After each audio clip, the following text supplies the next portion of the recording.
Hello guys, welcome to my mini vlogs. ఇంకా మన పెద్దతే చూసారా, బెల్లాన్ని అయితే చితక చితక బాధేస్తున్నారు. ఎందుకంటే సల్విడి కోసం చూసారా ఎంత ప్రౌడ్గా ఫీల్ అవుతున్నారో. దాని తర్వాత నేను ఫాస్టింగ్, ఎందుకంటే శ్రావణ పౌర్ణమి.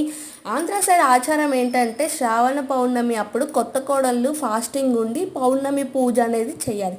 అది చేసిన తర్వాత మనం ఏ పూజ చేసినా సరే అంటే అది మనకు ఒక ఫలితాన్ని ఇస్తుంది అని అంటారు. సో మనమైతే చేసేస్తున్నాం. ఈ ముంజ ఎవరికంటే ఇష్టమో నాకైతే కామెంట్ చేశాను. సో సలివిడికి అయితే ప్రిపరేషన్ అయితే అయిపోతుంది అనుకోండి. బియ్యం పిండి ఇదేంటి, బెల్లం అనేది బాగా వాటర్లో నానపెట్టిన తర్వాత దాన్ని బాగా పిసికి ఇలా ఉండల్లాగా తయారు చేస్తున్నారు. చూసారా, ముగ్గురు చేతులు, మా ముగ్గురు అత్తలు కలిస్తే ఏ పనులైనా అయిపోతుంది అనుకోండి.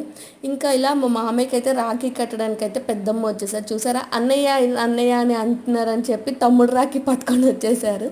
ఇంకా రాఖీ కట్టేసిన తర్వాత ఇంకొక మామయ్య కూడా రాఖీ కట్టేశారు అనుకోండి. ఈవినింగ్ పూజ కోసం అయితే వెయిట్ చేసండి. అండ్ మీలో ఎవరైనా ఈ పౌర్ణమి పూజ చేస్తే నాకైతే కామెంట్ చేసండి. Do subscribe.